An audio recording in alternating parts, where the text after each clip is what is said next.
Hello everyone, my name is Carlie Hamilton and I'm here with you today for a scrapbook process video. Now with this layout I started off with a lot of paper, and the reason for this is because I have enough photos to for this event to do over 2 pages, and I've decided to pull the paper for both pages that I'm going to create. And I decided I'm not going to have them as like a 2-page spread where the page is continuous over the 2 pages, but I am going to tie the 2 pages together like thematically and with the same sort of colors, and I also use some of the same sort of elements. But as I said, the pages also stand by themselves. They're self-contained. So I've decided to make this polka dot paper the main focus of my page, or the main background of my page. And this paper is from the Dear Lizzie Daydreamer collection, and I have decided to mat it on a bit of cardstock there.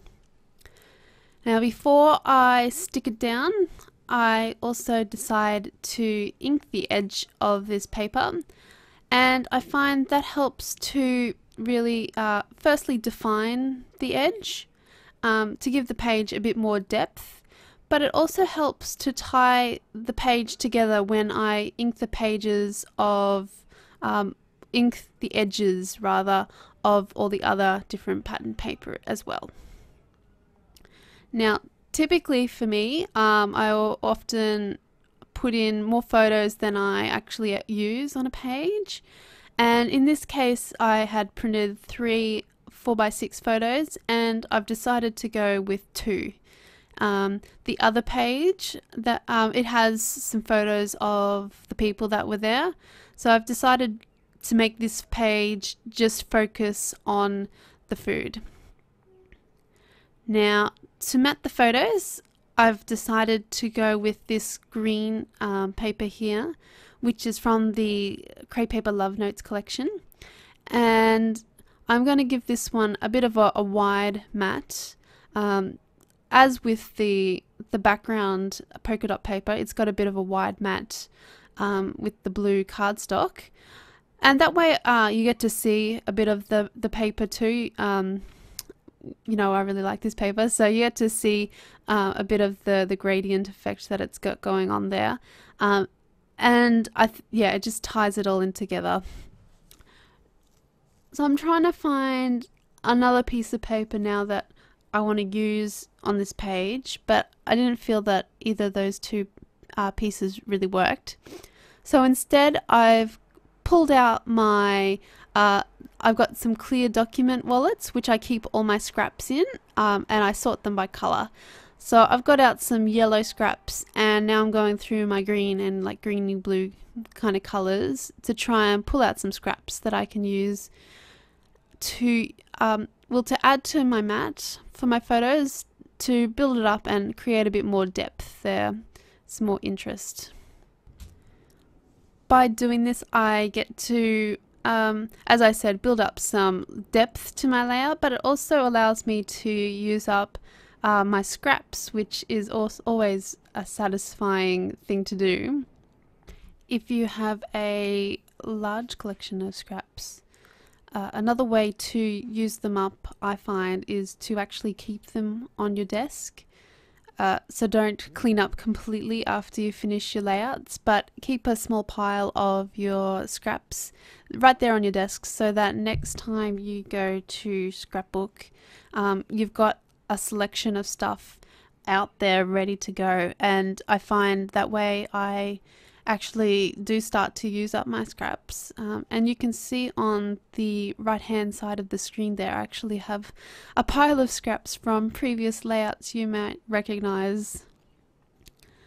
So I'm inking the edges of all these bits and bobs.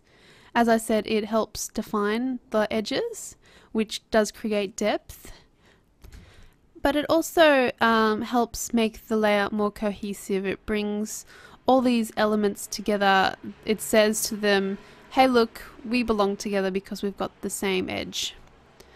Another great way to do this is to actually just use your pen and go around the outline yourself with a pen. So these photos that I am doing are from our first night back in Seoul after we stayed at Boryang. We went to the Boryang Mud Festival, which was amazing. And this one we were, after a huge long train ride, we were hungry and we were on our way to our accommodation. And we saw this restaurant here on the way and decided to order like a hot pot meal where you get this gigantic meal with lots of sides and stuff, and it's cooked right in front of you in a pot. Now I'm satisfied that I've got all my paper elements down. I want to start embellishing. So I've pulled out this box that I actually made from some scrapbooking packaging. And inside this box I've got a whole heap of die cuts, stickers and shapes and stuff like that. They're all sorted by colour, and so this box is my yellows, oranges and reds, and I am pulling out a whole heap of stickers and vellum shapes and die cuts and things like that that are yellow in this case. And as you can see, I've pulled out a few there, and I've already stuck one down the bottom there, thinking that's the spot I want it to go in. This is another box of the same, and this one has my greens and blues in it. So I'm pulling out, trying to find colours that match with the background, the dot background. So I'm going for that darker green, but there's also like a lighter blue there as well. I could pull out some stuff. Now this box here is full of my dimensional stuff. So I've pulled out some dimensional green buttons. And another box. This one has, it's again from my blue-green drawer. If you have a look on my channel, I've got a video with my embellishment center, like my embellishment tower. It's like a set of drawers, and I've got them sorted by color, and inside them I've got all these little boxes and trays where I keep my embellishments. Now that I've grabbed out some embellishments, I'm moving them around the page, trying to find places for them. And I always pull out, you know, like my photos, I always get more than what I intend to use on the page, and just play around with them and see what goes where. And once I'm satisfied with something, I stick them straight down. No use I could move around stuff around the page forever and ever and ever. So I've gotten myself into the habit of just sticking stuff down as soon as possible. Looking through more sheets here of stickers. These ones are from the Dear Lizzie Polka Dot Party sticker pack. So I found one here that says food and fun, I think it said. Might have said fun and food, food and fun, one of those. And I've decided I'm going to start making a cluster to that side there with that piece of vellum strip to sort of ground it all. Now, I don't think I've said this yet, but this is my 57th layout for the year, and it took about 55 minutes to make overall, and I'm finding lately that my pages have been taking me about an hour and a half, so this one, relatively speaking, was fairly quick to come together. I've started earlier on in the year. I was just taking a tally of all the pages I was doing, just kind of for interest, and also just, you know, for the satisfaction of seeing how many layouts I could do in a year. But now I'm taking a little bit more detailed notes now that I'm doing these process videos. Now, as you can see, I've got some like larger sticker sheets here, and I like to cut out the stickers from them so that I can place them on the page and move them around and see what works and what doesn't work. And again, I'm cutting out more than I will actually use on this page. And if I don't end up using it, then I put it in that die cut box, like relative to the color that it is. So those die cut little boxes that you saw before. If it is something that I think I will want to use in my current project, then I will stick it in the die cut box that I have on my desk. And that's another video that I also have. It's my embellishment center, and it's just like a little tub tray that I keep right here on my desk, and it's full of the products that I want to get used up next, and also the products that coordinate with my current project. So I've decided to stick down this cluster using my glue instead of my double-sided tape. And that way I can keep the elements roughly in place. With the double-sided tape, I'd have to lift them up in order to stick the tape down and then pull the tape off. But if I just use my glue, I can just pull them up a little bit and stick the glue straight under, so that way they stay in the place that I want them to stay. You also saw me chop off half of my label sticker that I've stuck down the side there, and I like to do that as well because, well, it's going to be hidden anyway, so why not chop it off, and that way I can use it on another project. Because I like to be a little bit frugal, that way I get to use the same thing on 2 pages. With the vellum, I'm sticking it down with little blobs, well, not blobs, but little bits of my double-sided tape. I found that with the wet glue it curls up, and it also like bunches up. So I find that dry glue works best with the vellum for me.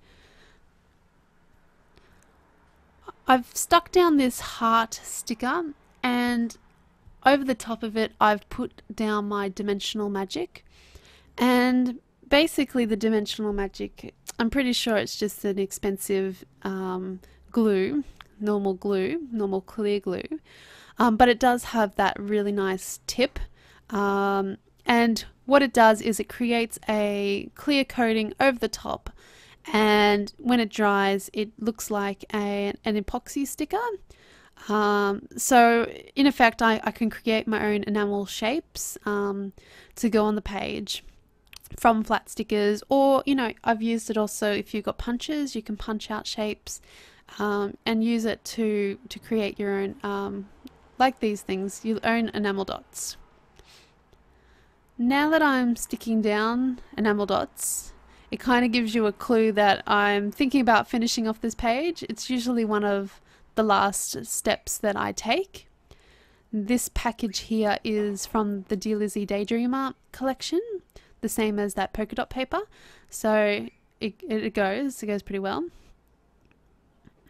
And I like to sort of group together little clusters of dots around my main elements of the page, and I sort of use them as directional pointers. So I want my eye to look at these spots around the page to highlight these spots. This package now is a basic grey package of dots, and I got these ones on sale, which is great. Love sales. And I'm trying something a little bit different with them today. I am using my scalpel knife to place them on the page. I like to, if you've watched my videos before, you know I like to use my tweezers when I'm doing title. And so I'm seeing if this scalpel helps with my placement, if it makes it a bit easier. I'm undecided whether I'm going to continue to use it. But excitedly, here I am. I'm using the last 2 enamel shapes. It's from October Afternoon, one of their shaped enamel dot packages that I'm hopping up there. They call them pop drops, gloriously showing you off the empty packet. So yay, doing an empty packet dance there. I love it when I use up a product because it means that it was money well spent. So I'm calling that one done by giving you a bit of a close-up there. And here are some still images for you. Now, I hope you've enjoyed this layout process video and I hope you got something out of it. If you have enjoyed it, please leave me a comment below and don't forget to thumbs up and subscribe. For those who have forgotten, my name is Carlie Hamilton and I will see you in the next video. Thanks for watching, everyone. Bye!